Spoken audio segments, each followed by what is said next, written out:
Welcome to Daily Wisdom, Walking the Path with the Buddha, a podcast shared by David Roylance. This podcast is dedicated to guiding you to completely eliminate the discontent mind and the suffering it causes by attaining enlightenment. Learn and practice the teachings of Gotama Buddha that will guide you to fully attain a peaceful, calm, serene, and content mind with joy. To support this podcast, visit patreon.com/support Buddha or visit buddhadailywisdom.com, where you will discover a full range of courses, retreats, and online learning resources to assist you on the path to enlightenment. Now, here's our teacher to share more.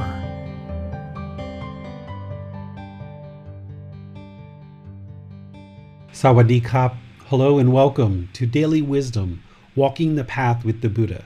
Today we're going to be doing a live guided meditation of breathing mindfulness meditation and loving kindness meditation, because it's really important, no matter how busy our lives may become or how isolated we might feel due to quarantining with COVID, that we need to find time and make time each day for meditation. The ideal would be that we do 3 meditations a day, morning, midday, and evening. However, it's important to build your practice up to that. So even if you can just get once a day of meditation, that's a really wonderful place to start. And I would recommend either morning or evening. And that's probably going to change. Not every single day are you going to be able to meditate in the morning. Not every single day are you going to be able to meditate in the evening. It just doesn't happen because of impermanence. But at least one of those times, either morning or evening, be sure you're getting a meditation session. And then once you're doing that for a consistent period of time, maybe 2 or 4 weeks, 6 weeks, then ramp up your practice where you're getting twice a day, morning and evening. Because meditating in the morning really helps to kind of set your day and get the mind ready for the day. And meditating in the evening really helps to ease the mind into sleep. And if you do this on a repetitive cycle where you're always meditating in the morning, in the evening, morning and evening, even if you happen to miss one session, if you miss the morning because you woke up a little bit late or you stretched a little bit longer in the bed, and you missed your morning session, well, you know you got your evening session. So one of the wonderful things about twice a day is that if you happen to miss one here or there, then you still got another one coming up. And by going to sleep having meditated and then wake up meditating, there's only so many things that can happen to you in a day, and you can slowly, gradually train the mind towards the goal of this enlightened mental state, where the mind is peaceful, calm, serene, and content with joy permanently. Because who wants to live with sadness or anger, frustration, guilt, shame, fear, boredom, loneliness, resentment, jealousy? Who's interested in really living with those feelings? Nobody enjoys those feelings. So we can use these discontent feelings as motivation to train our mind in the Buddha's teachings, which includes meditation. Because once you do your work, and as you do your work each day, morning, midday, and evening, the mind's going to become gradually more and more peaceful, more calm, more serene, more content, and more joyful, until eventually you get to the point where anger never arises in the mind, sadness never arises. There's no guilt or shame or fear. There's never any boredom. There's never any loneliness.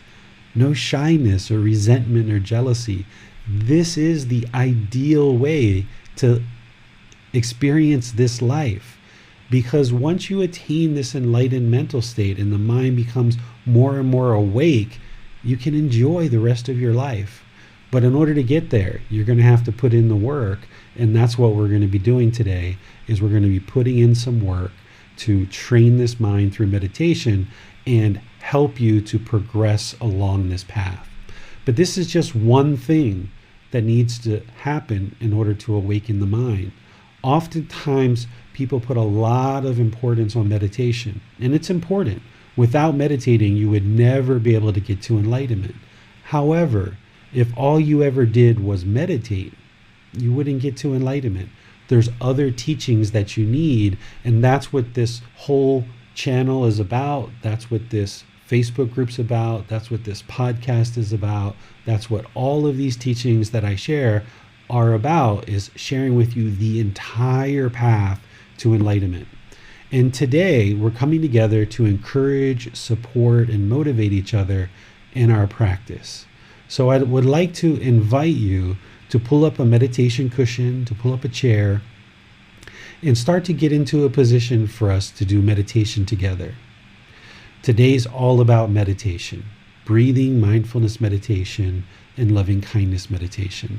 This is going to help you to eliminate craving, desire, attachment, the cause of discontentedness, and it's going to help you eliminate hatred, anger, and ill will through practicing loving kindness. And these are two of the primary problems that Gotama Buddha discovered in the mind.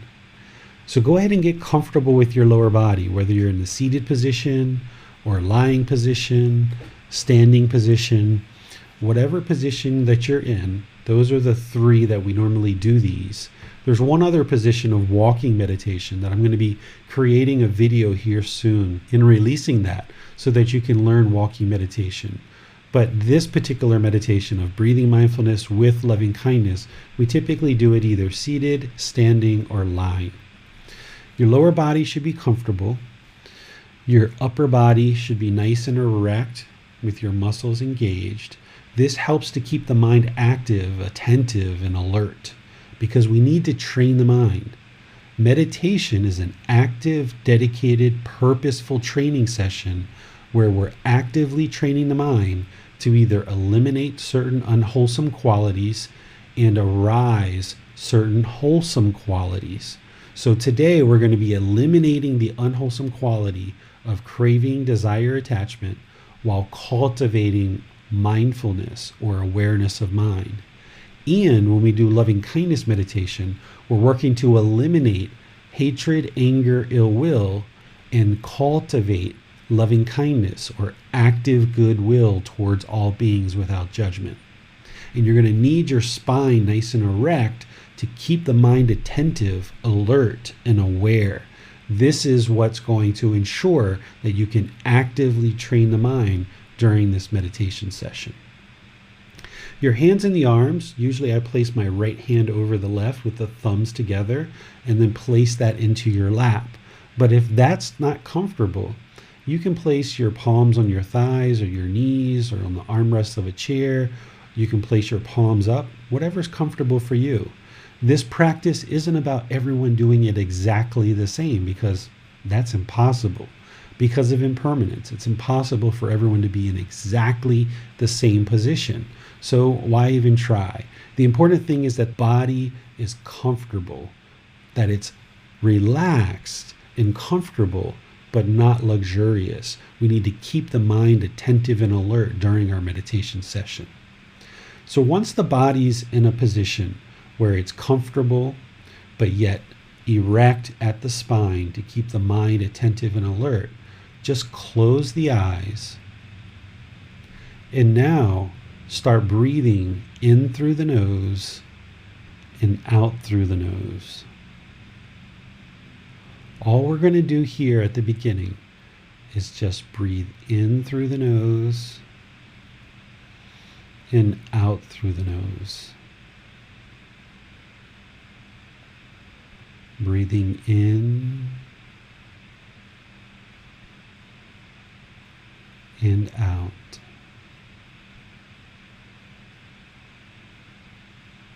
Breathing in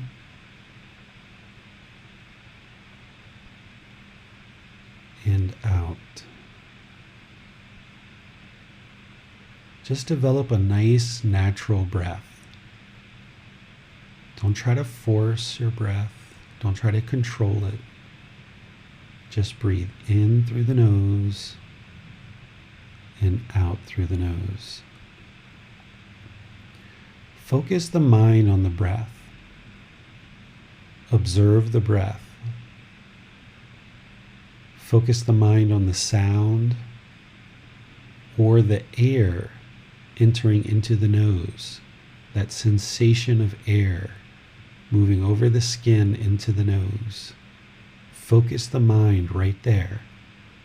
That's the fixed position to focus the mind. Breathing in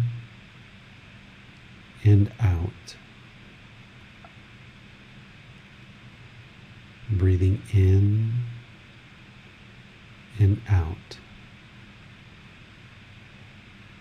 I'm going to leave you here focused on the breath. I'm going to do some chanting to ease us down into meditation, and then I'll be back with some more guidance. But just focus on the breath.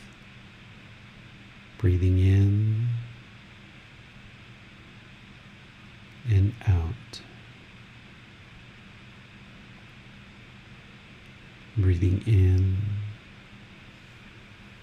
and out.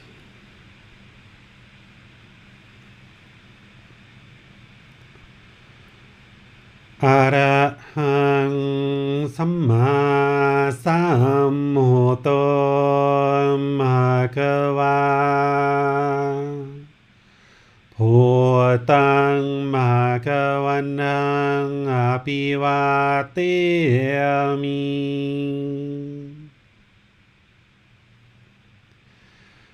Sawakhato Bhagavata Tammo Tamang Namasami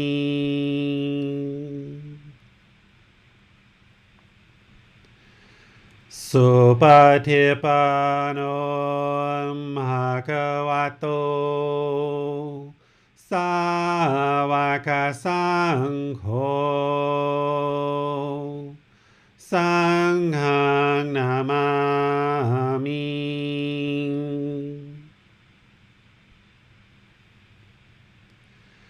Namo Tassa Bhagavato Arahato Samma Sambuddhassa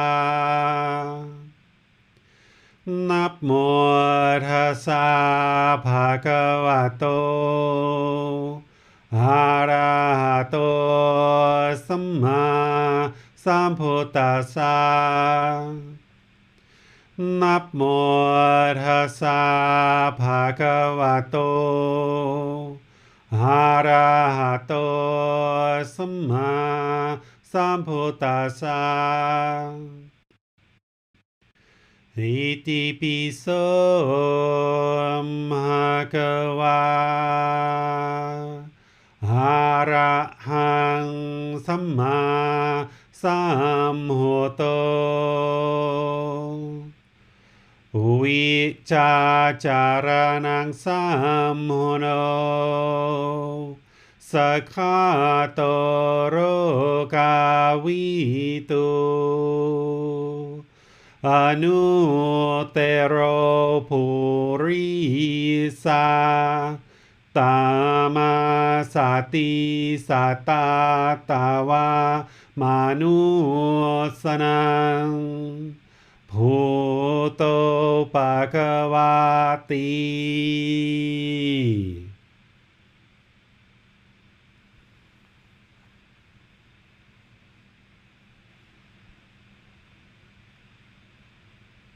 Should be breathing in through the nose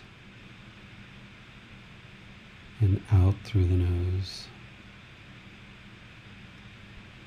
at your own pace. Just a nice natural breath.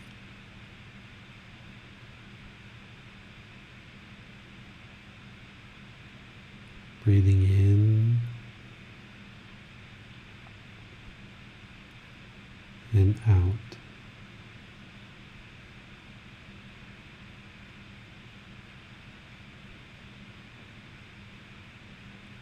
Breathing in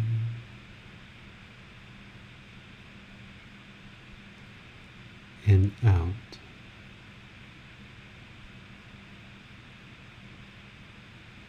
The mind should be fixated on the breath. the sound of the breath, or the sensation of the air moving over the skin into the nose. The breath is the present moment. You're training the mind to reside only on the present moment, the breath. Breathing in and out.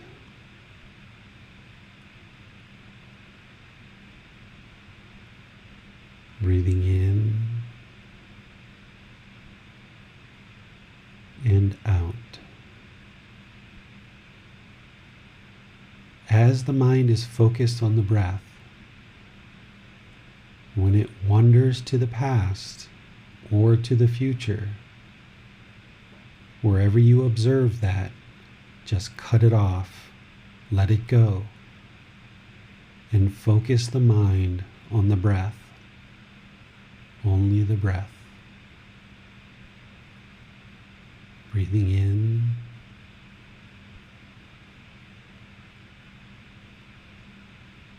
and out.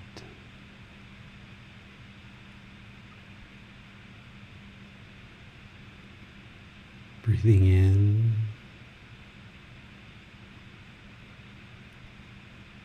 and out.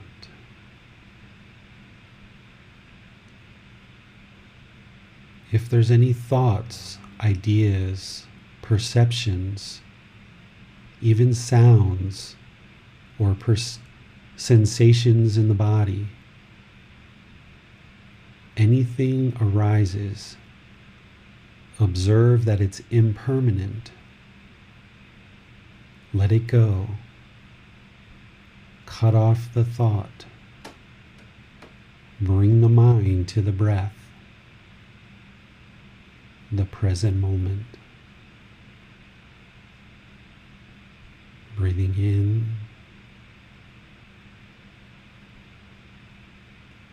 and out.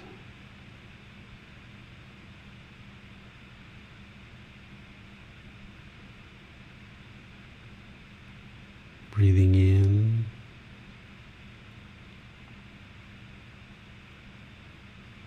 and out. As the mind wanders, there's no need to feel guilty or shameful. You've done nothing wrong. What you're doing right now is so wholesome. It's so wonderful. It's just that untrained mind doesn't want to be controlled. And what you're doing is training the mind to come back to the breath. Breathing in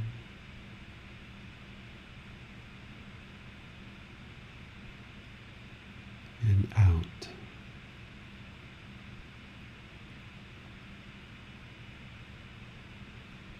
Breathing in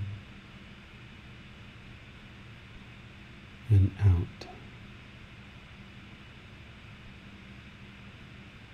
The cause of the problem of discontentedness is the mind's holding on. It doesn't want to let go. It doesn't like change. It craves permanence. You're training the mind to let go. So wherever you notice that it's wandered and holding on to something, you let it go and bring it to the breath, the present moment.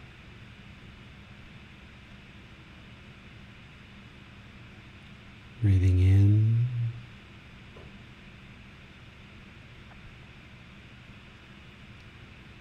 and out.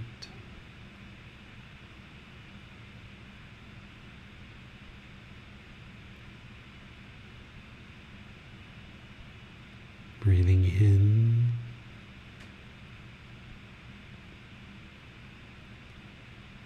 and out.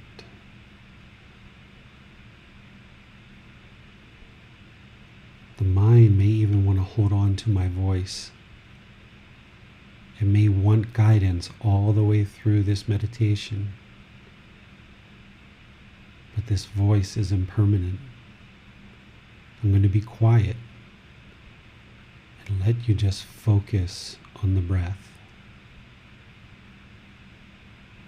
Then I'll be back for loving kindness meditation. You have nowhere to go.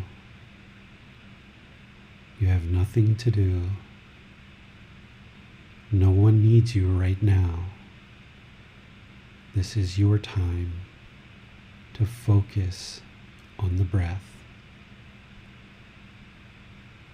Breathing in and out.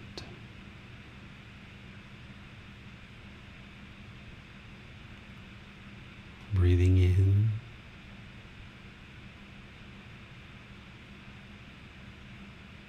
and out.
Breathing in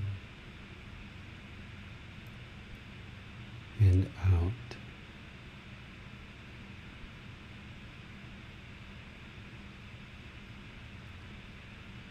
Breathing in and out.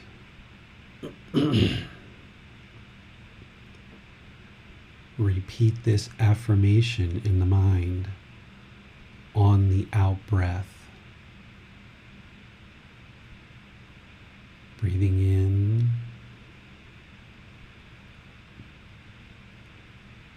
may I be peaceful.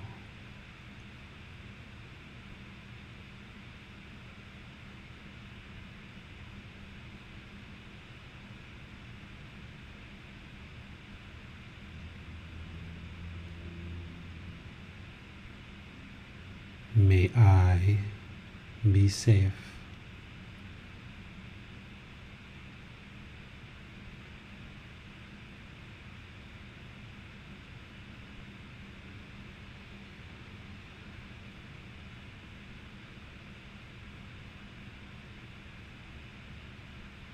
May I be well.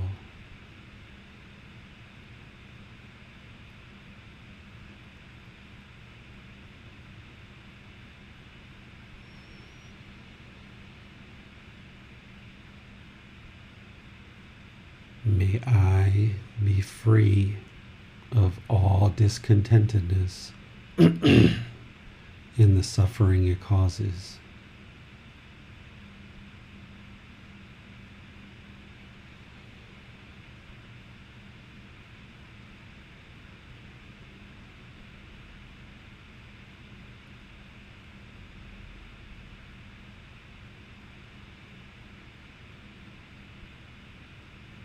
May all those who have harmed me with their intentions be peaceful.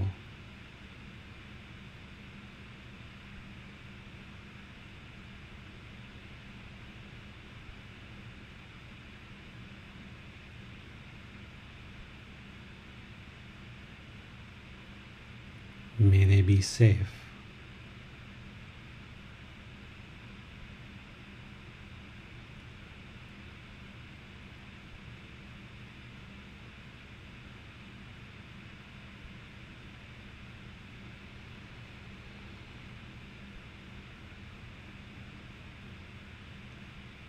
May they be well.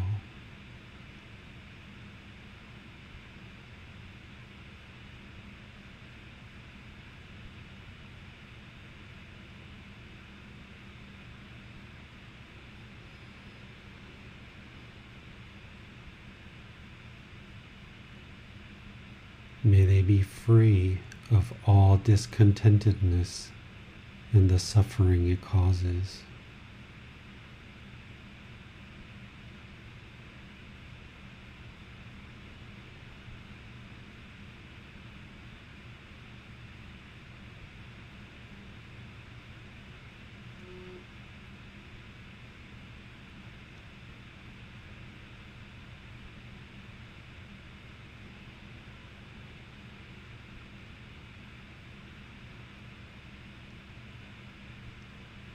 May all those who have harmed me with their speech or the sounds that they make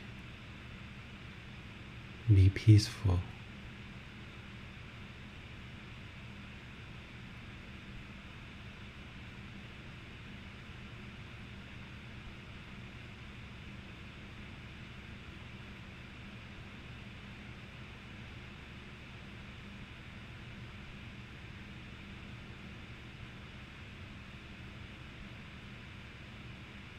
May they be safe.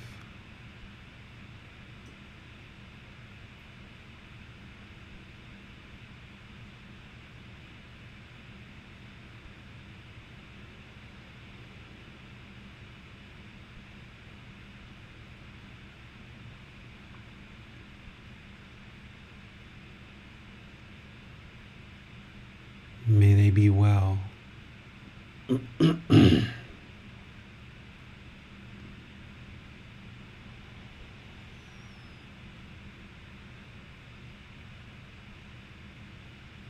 May they be free of all discontentedness and the suffering it causes.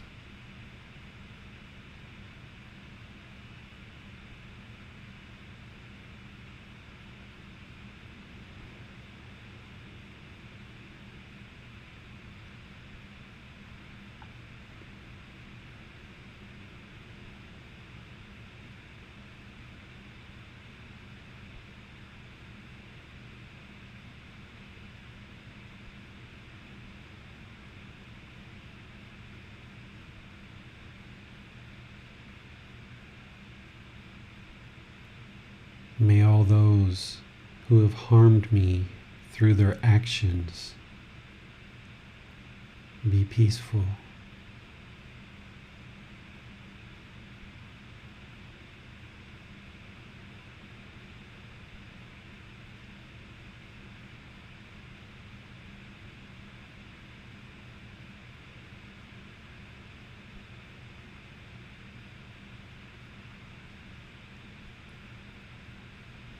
May they be safe.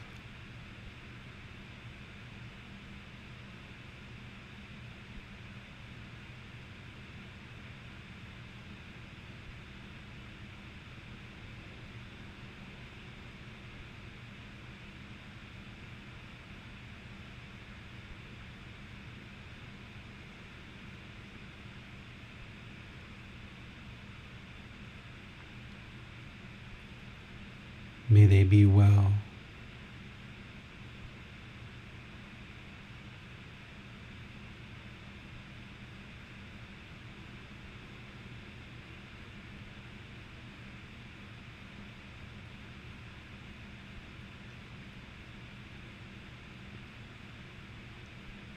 May they be free of all discontentedness and the suffering it causes.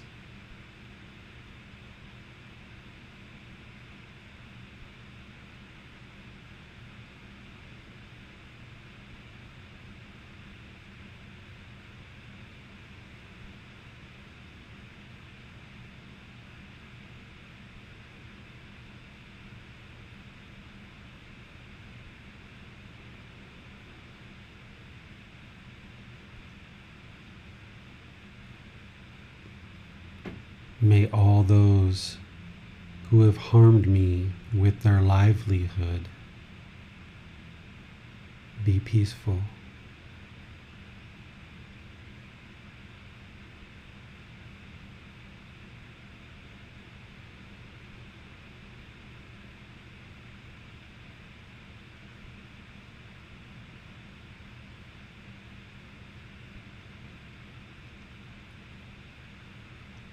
May they be safe.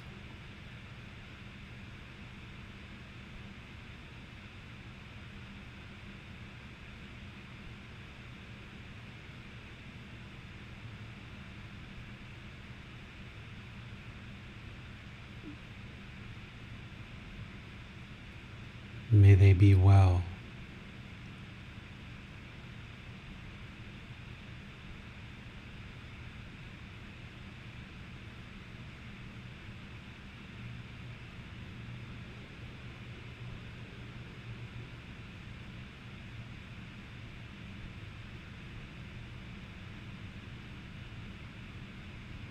May they be free of all discontentedness and the suffering it causes.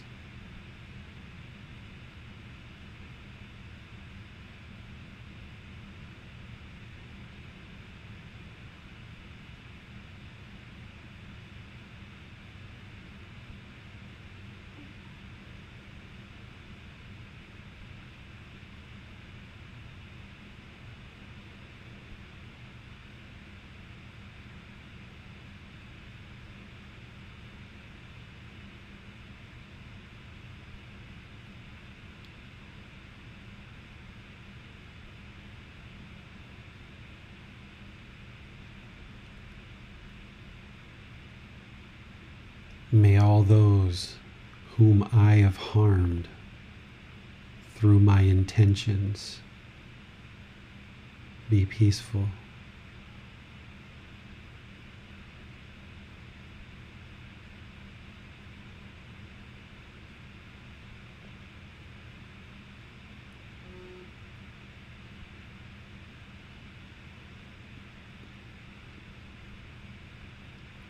May they be safe.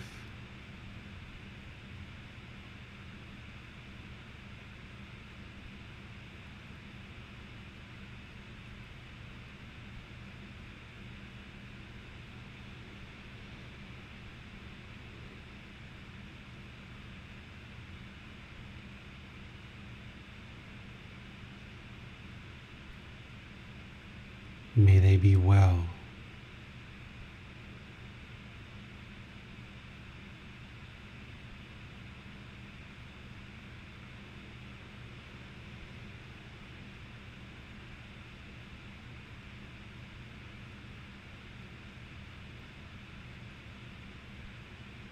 May they be free of all discontentedness and the suffering it causes.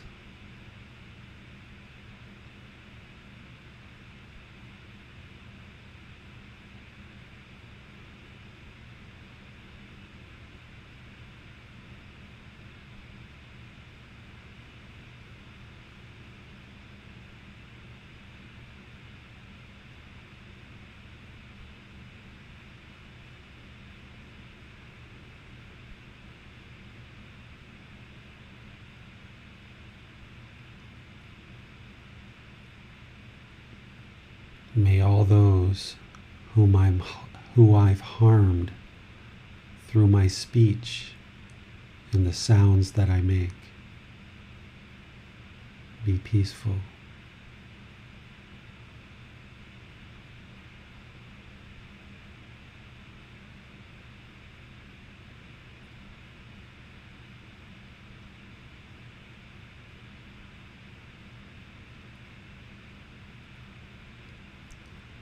May they be safe.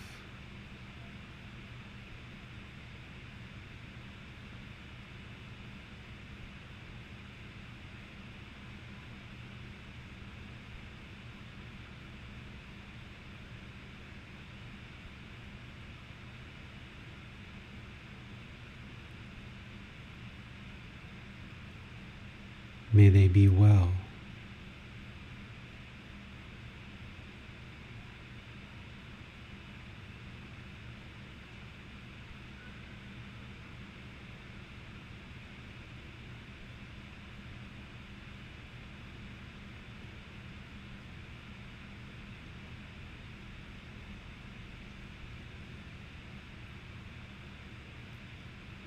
May they be free of all discontentedness and the suffering it causes.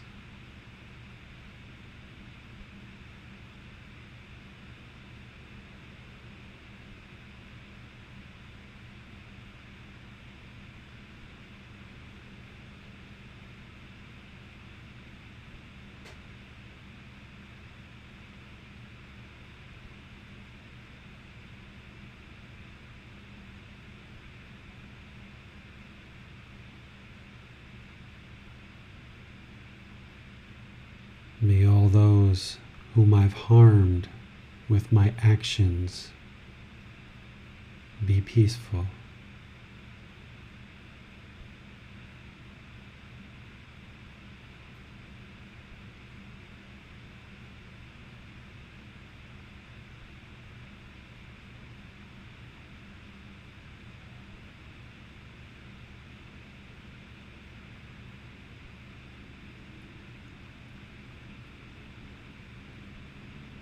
May they be safe.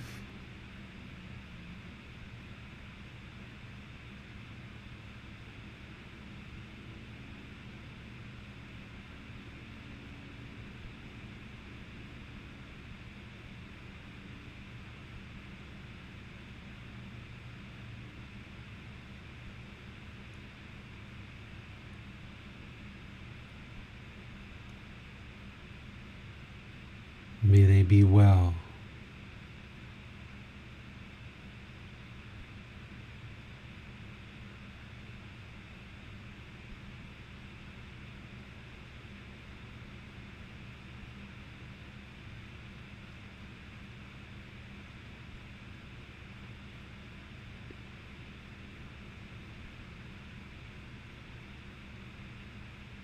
May they be free of all discontentedness and the suffering it causes.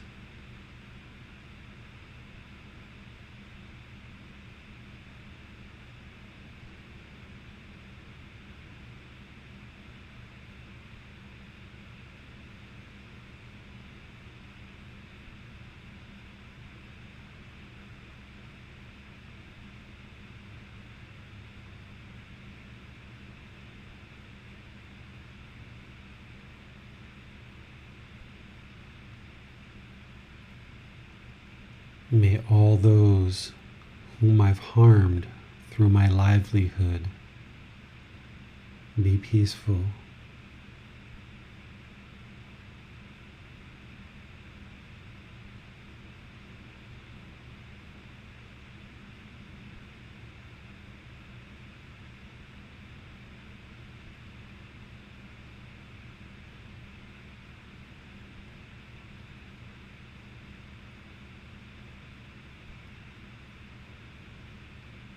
May they be safe.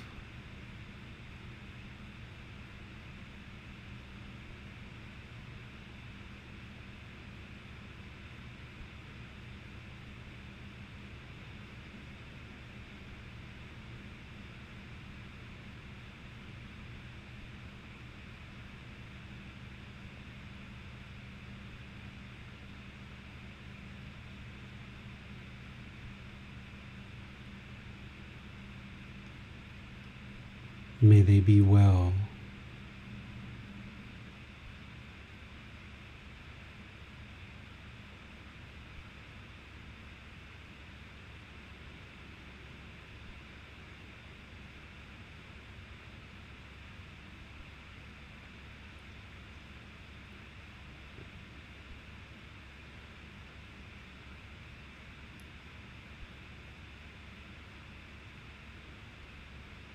May they be free of all discontentedness and the suffering it causes.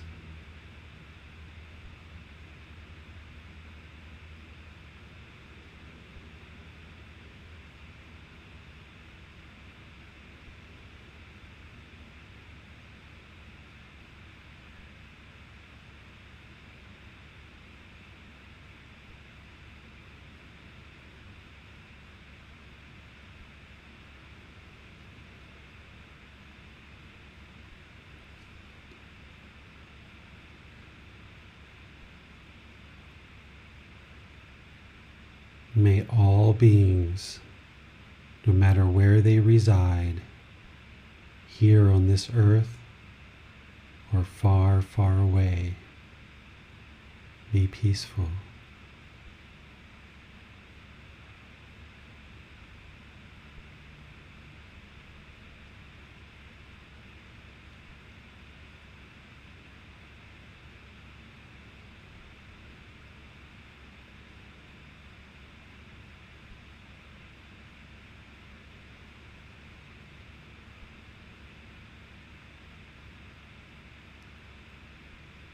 May they be safe.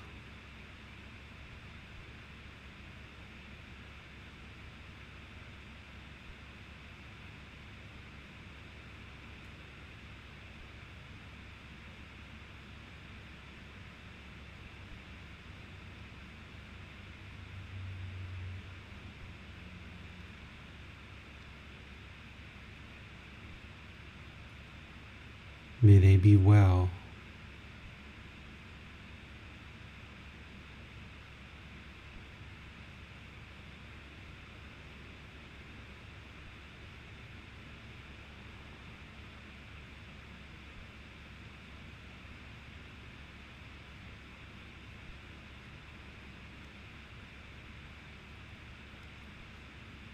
May they be free of all discontentedness and the suffering it causes.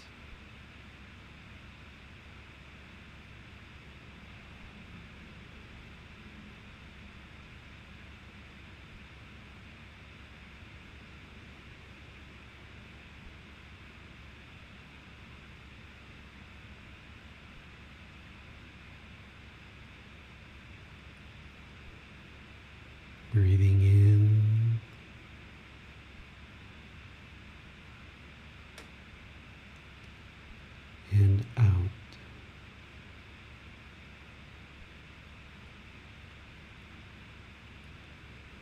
Breathing in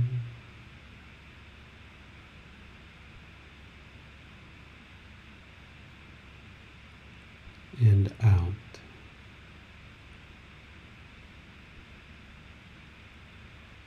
Continue with breathing mindfulness meditation.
อะระหังสัมมาสัมพุทโธภะคะวา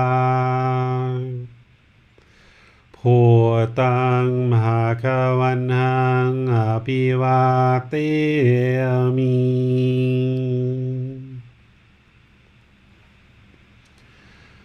สวากขาโตมหะคะวะตาธัมโมตามังนามาสามิ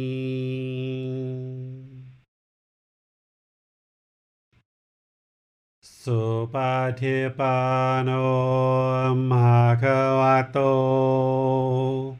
สาวกสังโฆสังฆังนามามิ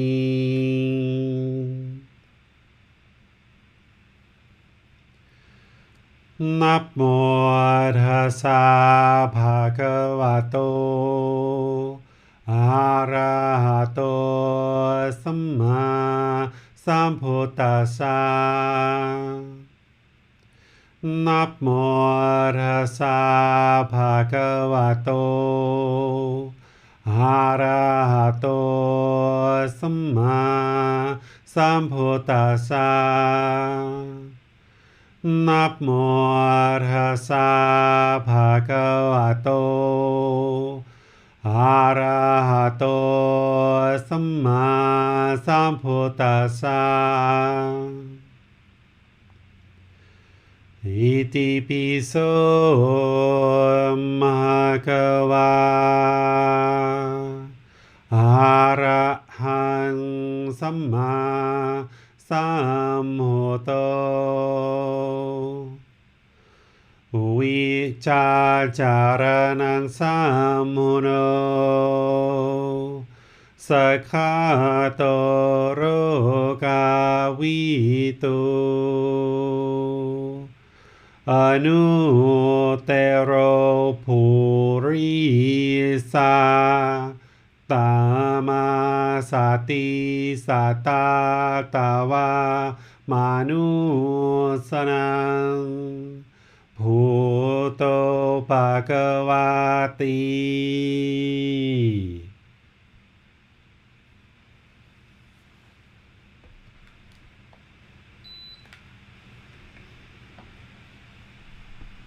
All right, if you guys would like to start slowly coming out of meditation,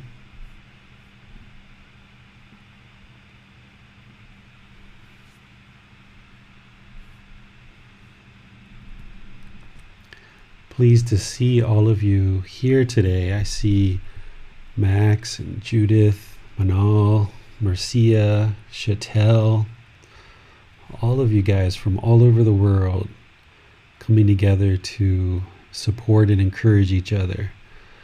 I can see Amina on Facebook. I'm sure there's others. I can't really see people in social media land, only the people in Zoom. But it's wonderful to have all of you guys joining and meditating, because this is the very best thing you could ever do for your life, is train the mind in these teachings and training your mind with meditation. Even the Buddha himself said breathing mindfulness meditation is the absolute best thing, highest quality activity you could ever do. The second highest quality is loving kindness meditation. So you just did both of those.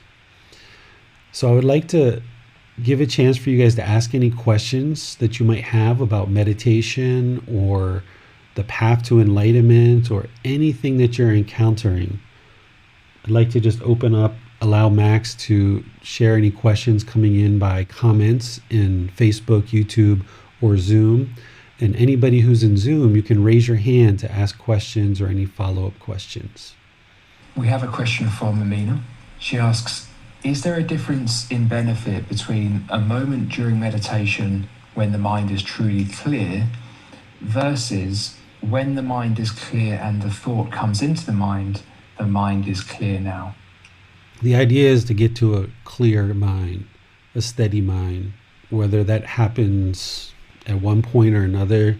Doesn't matter. You're training the mind to let go of these thoughts. And the more that you train the mind to let go, then you're gaining control over the mind. You're going to have thoughts in the mind all the way up until you get to enlightenment. You're going to have thoughts. And even then, you're going to experience occasional thoughts, but they're going to be all wholesome thoughts. And you still need to let them go as well. So the goal in meditation, what some people think is the goal, is to completely eliminate thoughts. And some people even think that's the goal in daily life, is to eliminate thoughts. But the fact is that we need thoughts. Thoughts are what helps us in our life, having thoughts. But the random bombardment of thoughts, the unwholesome thoughts, this is what's destructive to the mind, those negative thoughts. So this bombardment, overactivity, these unwholesome, these negative thoughts, that's the problem. And the mind is going to keep having these until we train it otherwise. So in meditation, whenever any thought, wholesome or unwholesome, comes to the surface, we're letting it go and bringing the mind back to the breath. Letting it go, bringing the mind back to the breath. Because then we gain control over this mind. Because if your mind is experiencing anger, frustration, irritation, annoyance, what have you, you don't yet have full control over the mind. And that's why it's still experiencing those discontent feelings, because you don't yet have full control over it. But the more you train the mind through meditation, you will gain more and more control over the mind, so that when someone cuts you off in traffic, you don't feel anything, because the mind's completely controlled in the middle. Somebody yells at you, you control the mind, no anger whatsoever. But in that transitionary period, there's going to be some anger arise, and when it does, you cut it off and let it go. Or then the same event happens a few weeks later, and it's not anger anymore, it's frustration. Cut it off, let it go. A few weeks later, irritated. Cut it off, let it go. A few weeks later, annoyed. Cut it off, let it go. A few weeks later, I kind of don't like that. Cut it off, let it go. A few weeks later, same thing happens. No arising of any discontent feelings whatsoever. The mind's just perfectly peaceful, calm, serene, and content with joy, because now you can control the mind. You no longer have this longing and strong eagerness for things to be different. The mind recognizes the impermanence. The mind recognizes that you can't physically drive in a car and never have anyone cut you off. It's just not possible. The mind recognizes that you can't exist in this world and never have anyone get angry or hostile around you. It's not possible. You can't live in this world and never hear a sound from somebody else. It's not possible. And the mind gets more and more acclimated to all of this impermanence, and it soaks into the mind, and it becomes comfortable, and it becomes peaceful, calm, serene, and content with joy, knowing that everything it's experiencing is impermanent. So therefore it doesn't hold on to anything, because if it holds on to anything, at some point it's going to be discontent. So the only way to get to that peaceful, still mind that you're talking about, Amina, is to let go, let go, let go, let go. And it builds this ability to control the mind more and more and more. And eventually, as the mind goes out and it wanders, you pull it back. The mind goes out, it wanders, you pull it back. The mind goes out, it wanders, you pull it back. Each time you do that, the mind wanders shorter and shorter distances. When you first started meditating, it might have wandered for 10 minutes, 15 minutes, 20 minutes. Whoa, the mind's wandering. Boom, you pulled it back. And you sat on the breath maybe a few seconds. Wandered some more, 5, 10, 15 minutes. Whoa, look at that long place it wandered to. You pulled it back. Where each time you meditate, the time that the mind wanders gets shorter and shorter and shorter and shorter, where it wanders for just a minute, you pull it back. 45 seconds, boom, 30 seconds, pull it back. 10 seconds, pull it back. Eventually the mind doesn't wander, it just stays right here. It's like training this dog to never take the leash far away. Eventually, when you keep pulling it back, the mind gets trained to just stay right here and never wander from this spot. And the more that the mind sees that this middle is peaceful, calm, serene, and content with joy, it never has an interest to go anywhere else. It just always stays right here. But it takes that training. So if you're feeling peacefulness at any point in your meditation or afterwards, that's a good thing. And if you're not, then okay, then that's fine too. There's just more training that needs to be done. So it seems, David, there is a difference between experiencing a truly clear mind and noticing and thinking the mind is clear. I was wondering if you can talk a bit about the role of mindfulness in all of this, and how you define mindfulness, and how we can practice it. Mindfulness is probably the most important asset in everything that you develop on this path. Mindfulness is awareness of mind, always having awareness of mind. Awareness of mind is required because if you're not aware that the mind's frustrated or irritated or jealous or bored or lonely, then you can't do anything about it. You're just kind of haphazardly walking through life. So the Buddha talked about mindfulness, and his exact words were, mindfulness is always useful. Because he talked about certain qualities of mind that need to be practiced at a certain time, and he talked about these other qualities that need to be practiced at a certain time. But when he talked about mindfulness, he said it's always useful. The mind should always be practicing mindfulness or awareness of mind, because as soon as you see the mind drift from the middle, you got to pull it back, not just in meditation, but in daily life. So when you see the mind start to dip into the sadness and despair and frustration, as soon as you notice it, boom, pull it back. Because if you allow it to go down that path too far, it's a lot harder to bring it back. Same thing, if you notice the mind going to happiness, excitement, elation, as soon as you see the mind even looking in that direction, boom, pull it back. Or when you notice the mind is going to boredom or loneliness or jealousy, as soon as you see it, just pull it back. And the way you pull it back is sometimes to divert it to something else. So if you notice that the mind's starting to have frustration or look in that direction, get up and go do something else or go somewhere else. You've got to apply right effort to abandon this unwholesome quality that's arising in the mind and arise wholesome qualities. And it's mindfulness that allows you to do that, this awareness of mind. When people talk about meditating 24 hours a day or they meditate all day long, it's not possible to meditate all day long for the rest of your life. It's not possible. There's people that have meditated for 5 days or 10 days or whatever in a given period, but ultimately meditation comes to an end because it's this active, dedicated, purposeful training session where you're either eliminating certain qualities or cultivating certain qualities. What people are actually talking to, what they need to get to, is where you're practicing mindfulness all the time, during all your waking hours, practicing awareness of mind or mindfulness. Because if you're aware of the mind, whenever you notice discontentedness arising, or it's even starting to look in the direction of discontentedness, you can cut it off and bring it back to the middle. And the more and more you do that, it will have less of a tendency to move in that direction.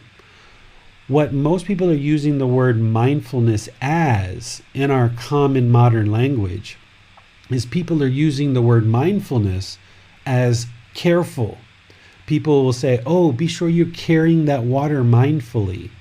Or your neighbors aren't being too mindful upstairs about their noise. That's actually not mindfulness. Mindfulness is awareness of mind, but in the common language, you're going to hear lots and lots of people using the word mindful. I hear it on YouTube all the time because I watch different programs from America and the news and politicians and different things I watch to see what's going on in the world. And people are using this word mindful all the time. But if you listen to what they're saying and you take out the word mindful and you put in careful, they're actually trying to describe being careful. So be sure that you carry that water mindfully, or make sure you drive mindfully, right? People are going to be using this word mindful, and they're really trying to describe being careful.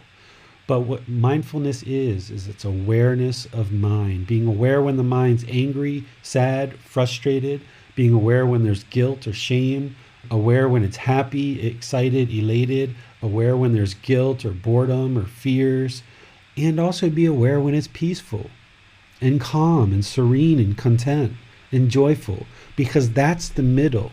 And when you experience that peaceful, calm, serene, and content with joy, that's where you're interested to bring the mind to.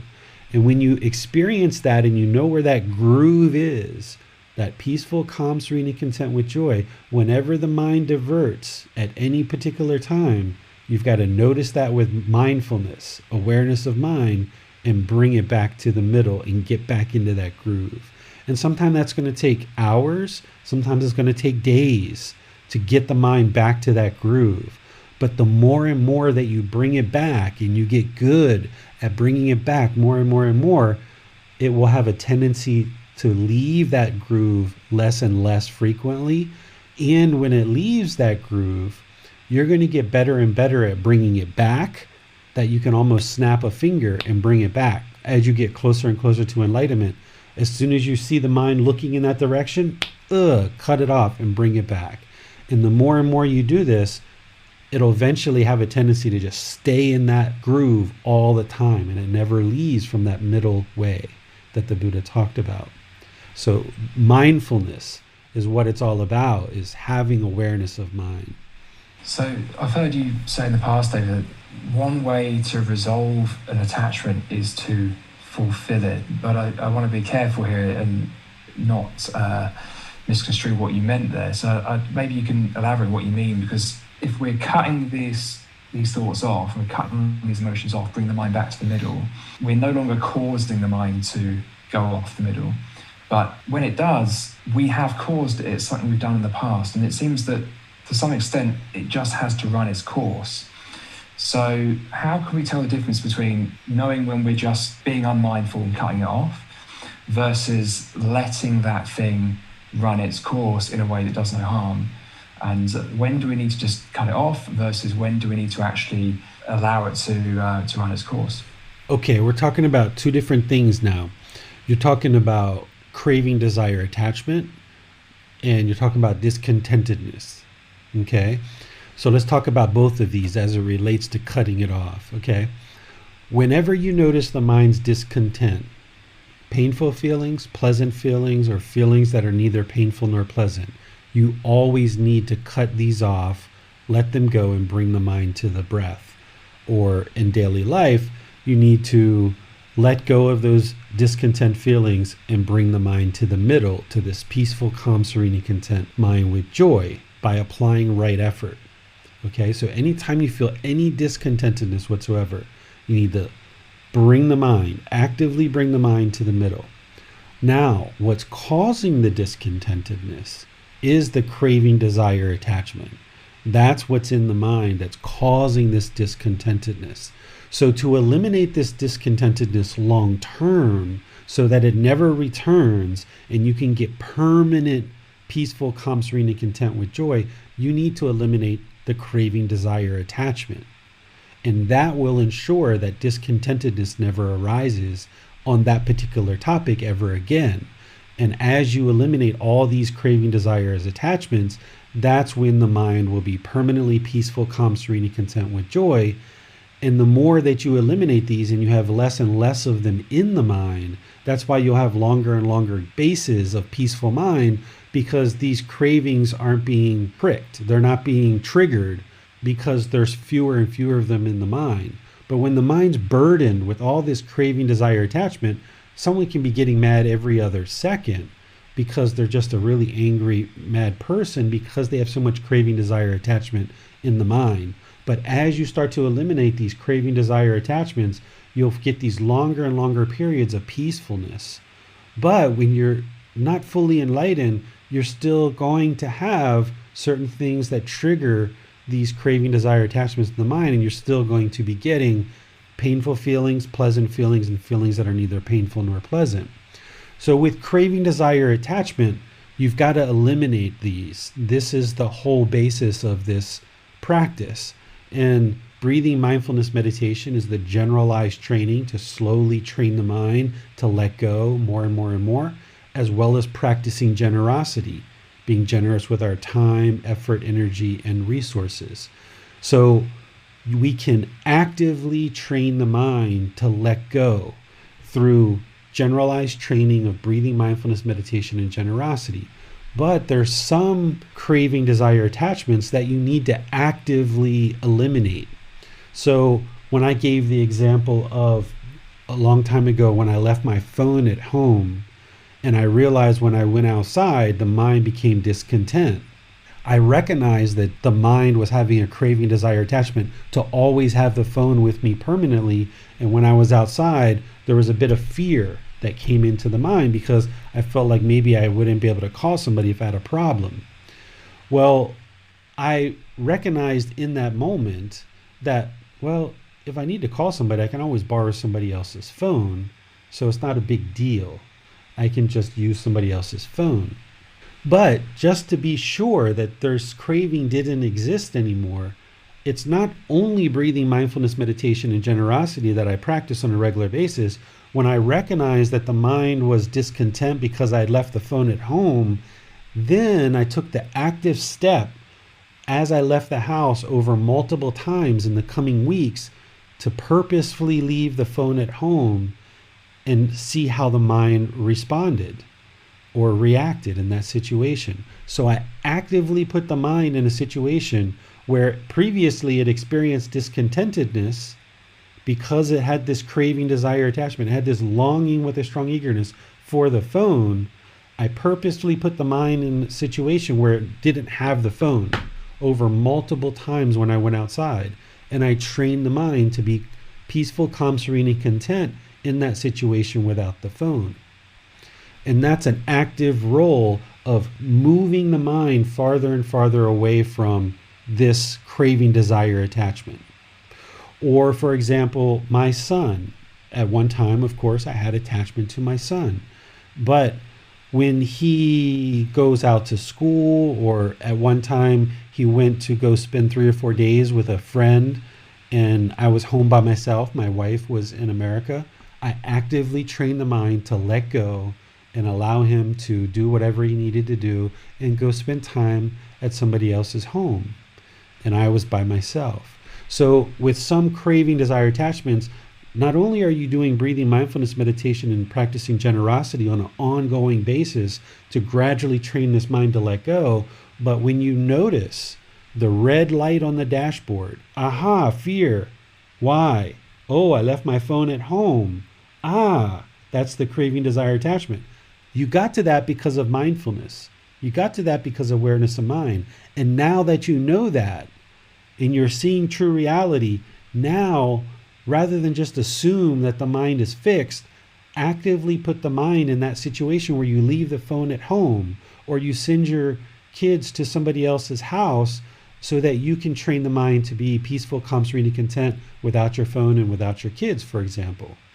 This is actively training the mind, and that's why this practice of getting to enlightenment is more than just meditation. You can't just sit on a cushion and get to enlightenment. You have to actively train the mind outside of meditation.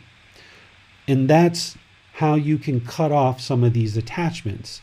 However, to your question, there are some attachments that you just have to fulfill. For example, I use this one. If I have the desire, if I have the craving, if I have the attachment, this mental longing with a strong eagerness to go to the Philippines, and I've never been to the Philippines, and I always want to go to the Philippines. And I just sit around and I daydream about it, and I think about it, and I talk about it. I'm always interested in going to the Philippines. And no matter how much meditation, no matter how much generosity, no matter how many books of the Philippines, how many movies of the Philippines I watch, I'm always just want to go to the Philippines. Well, that's the kind of craving, desire, attachment you're going to probably just have to fulfill in order for you to let it go. And the only way to do that is just go to the Philippines and check it out and see it and observe it. And now you can kind of cross that off your bucket list, so to speak. People talk about these bucket lists. You just cross it off. You're like, okay, I've done that. I no longer have this strong eagerness, this yearning, this longing to go to the Philippines because I did it. And I know what it's like. And it was fine. So I have no desire to go there again because I've already went there. So if you don't ever go to the Philippines and fulfill that, then perhaps your mind's going to be discontent because it's always going to be thinking about that. So if you can't eliminate it just out of pure eliminating the attachment and the desire, then sometimes you have to just go and check it out.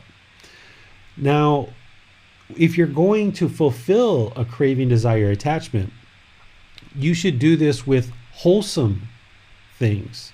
It's not a wholesome attachment. It's not a wholesome craving. All craving, desire, attachment is going to lead to discontentedness.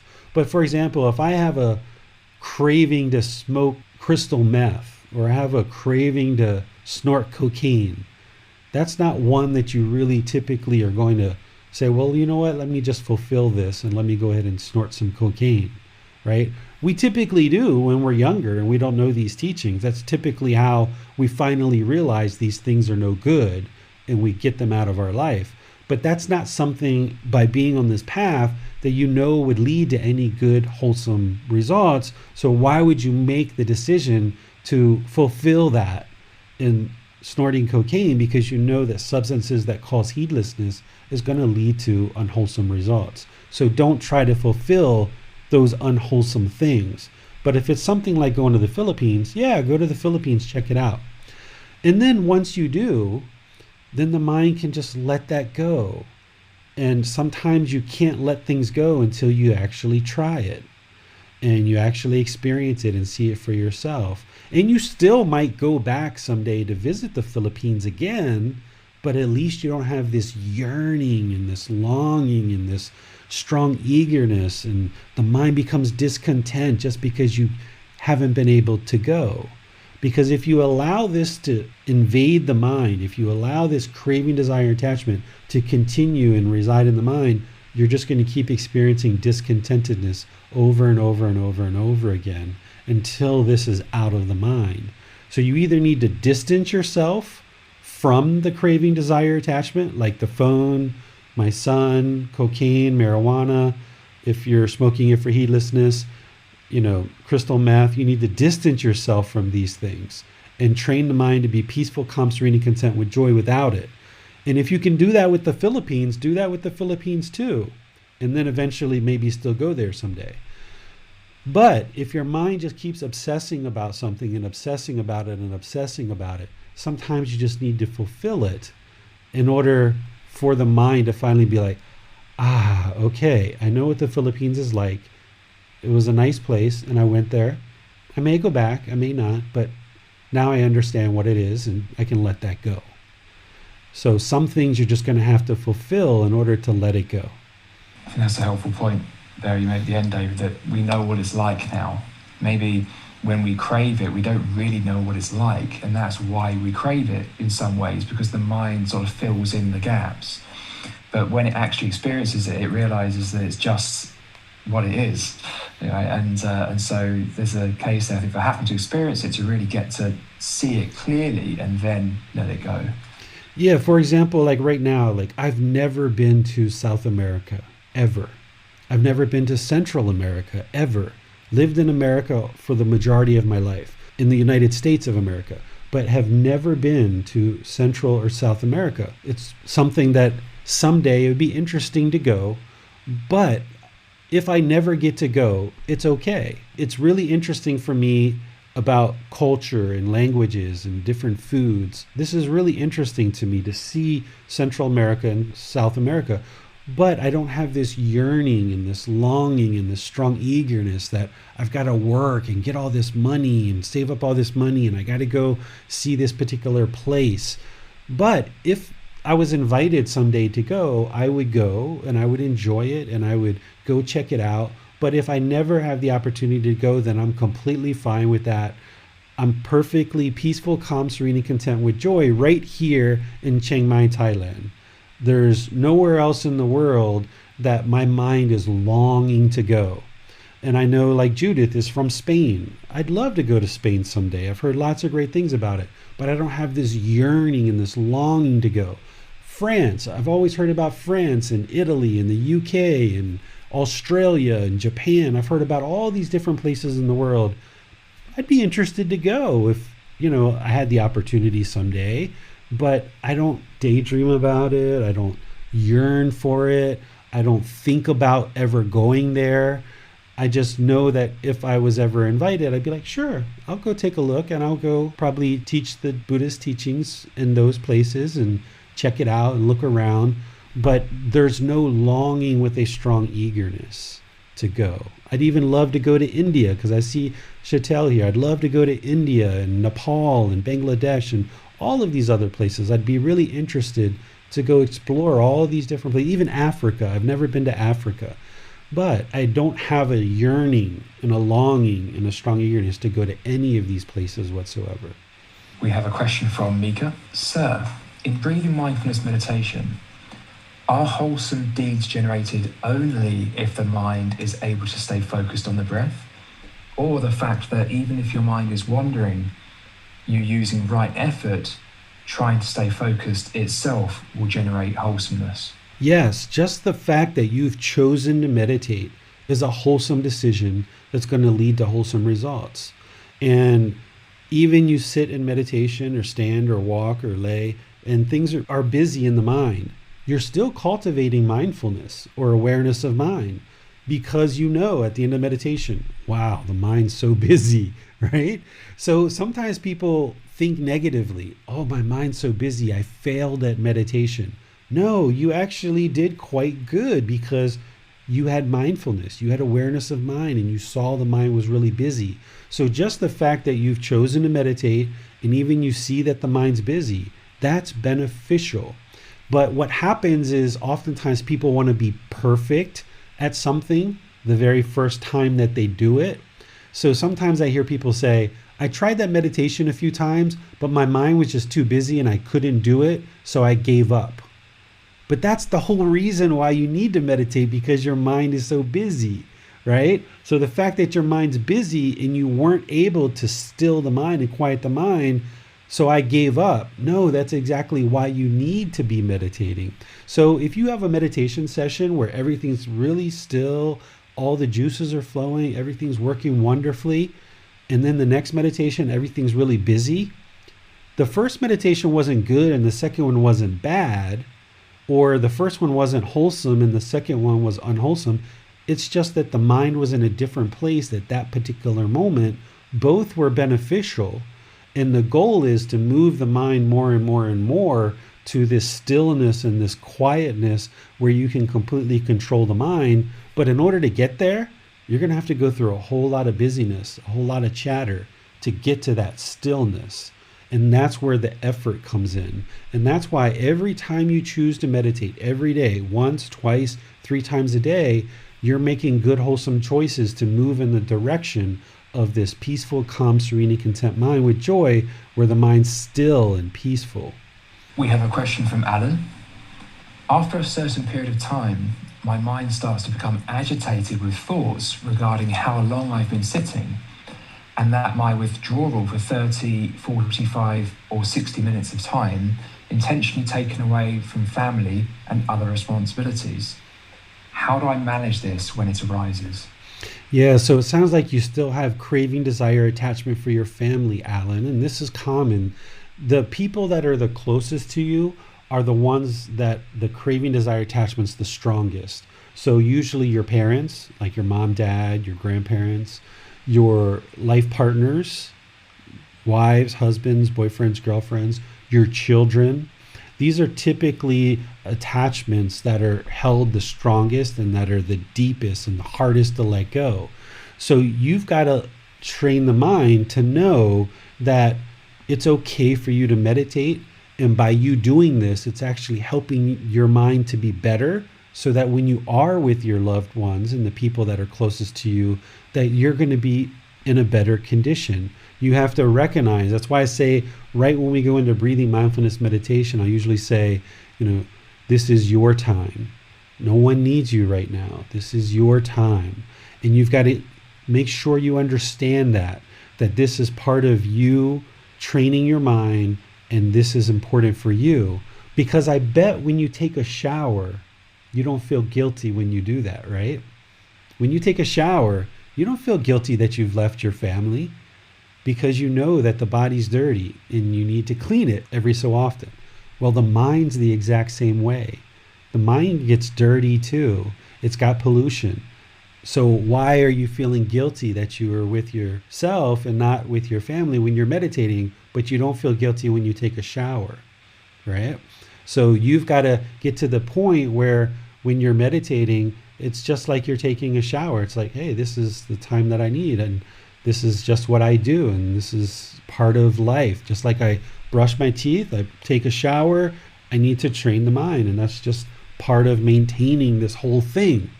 And that's part of why we need to attain enlightenment and get the heck out of here, because it's such a burden carrying this body around. We brush the teeth, we take showers, we feed it, we clothe it, we clip our nails, we cut our hair, we poop, we pee, we get sick. We have to take care of this human body, that we're essentially carrying around this human body everywhere we go. So as soon as we get to enlightenment, to this peaceful, calm, serene, and content mind with joy, we're no longer reborn, and we can lay down the burden of carrying around this physical body everywhere we go. This is a real chore. So each time you meditate, it's helping your family, because you're going to come back and be a more peaceful person, but also it's helping you that you don't have to carry around this physical body all the time and take care of it so much, because that's a real chore. Okay, well, thank you, David. It appears we have no more questions. Okay, I would just like to thank you all for joining and congratulate you on making the decision that this is something important for you, because this is the very best thing that you could ever do for your life, is make time in your life to meditate every day.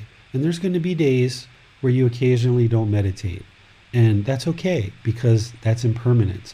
But build your goal, build your objective, build your interest, have an aspiration that once, twice, 3 times a day, you're going to be meditating. And this is just part of your life practice. This is just part of what you do. Just like you brush your teeth and you clean the body and you shampoo your hair, you meditate because you need to clean the mind. It's just part of life. It's part of maintaining what it is that you've got here.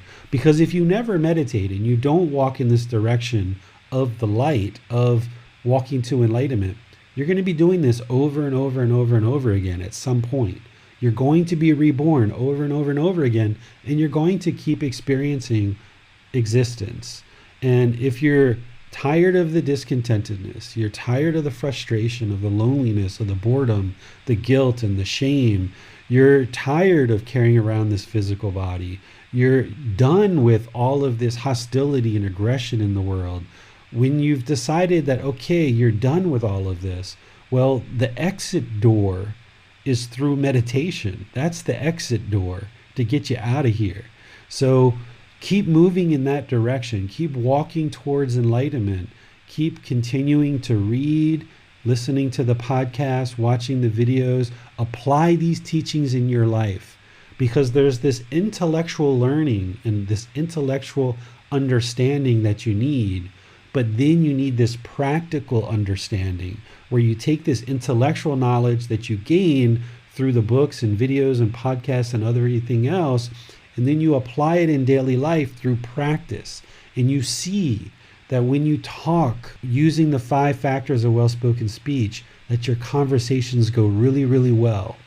And when you don't use the 5 factors of well-spoken speech, bad things happen. And you need to see that with your own eyes so you know the truth. And practice all these teachings. Look at each part of the Eightfold Path. Look at each part of the 5 precepts. Look at each part of the 3 poisons and the natural law of karma and all these teachings that are laid out in the book, Developing a Life Practice, the path that leads to Nibbana. Look at each one of these things to get your practical understanding. An intellectual understanding is where you need to start, but then you need to move it into practice. And that's what we're doing in meditation. But you also need to do that in your daily life with things like I talked about with the phone, or like my son. You got to observe where things are causing the mind to be discontent. See that red light on the dashboard, and then actively train the mind to let go, let go, let go, let go, let go, let go. Just let go, right? There's no sense in holding on to any of this stuff, because if you hold on, that's the craving, desire, attachment. It's going to lead to discontentedness, and it's also going to lead to rebirth as well. So just let go of all of this, okay? Keep training the mind every single day in meditation, but also in daily life as well. Tomorrow on Sunday, we're going to be in chapter 22 of the book Developing a Life Practice, The Path That Leads to Nibbana. This chapter is titled Mental Health, a Modern Day Delusion. What we're going to be talking about there is all of these different symptoms that we experience in the unenlightened mind of sadness and anger and anxiety and stress and excitedness, and we might call it mania and depression, all of these different things that we experience in the unenlightened state that can be traced back to an untrained mind. And if you understand this chapter and you understand the other teachings in the book, applying them in your life, you can get to the point where you eliminate all of these symptoms that other people consider mental illnesses, and that some people choose to take medication for, but it doesn't typically solve the problem permanently. You can actually get to the point where you train the mind so well that you don't need this anymore. And I can speak to this through personal experience. I'll probably share some of my experiences over 24 years of taking medications and doctor's appointments and going to hospitals, in and out of hospitals, that I eliminated all of this through training the mind with the Buddhist teachings. And if I did it, you can do it too.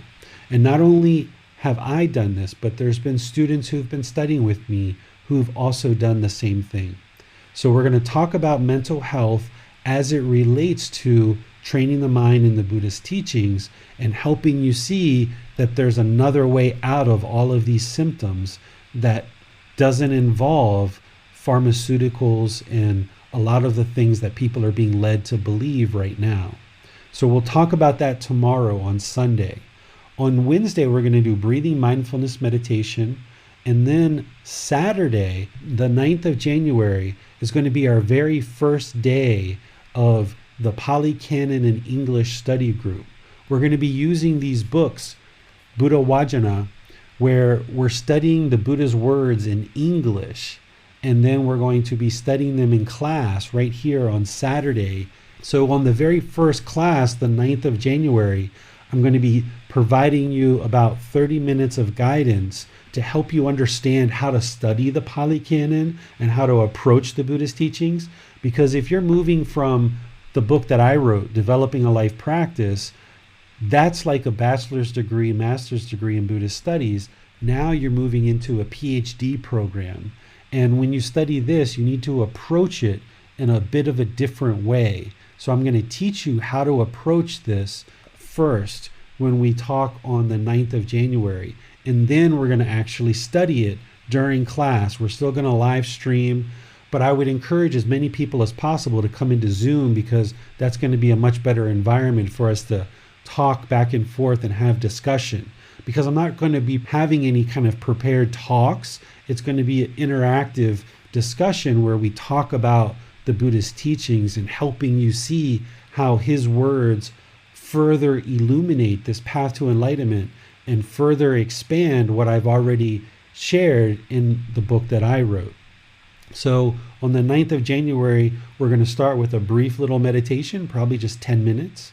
Then I'm going to teach you how to approach the study of Gotama Buddha's teachings. Then we're going to actually study them. Every Saturday after that, we're just going to do a short little 10-minute meditation and then go right into studying the Buddhist teachings. So you'll see how we do that next Saturday. So between now and then, feel free to join on Sunday, which is tomorrow, or Wednesday. And then Saturday, we're going to do our Pali Canon and English study group.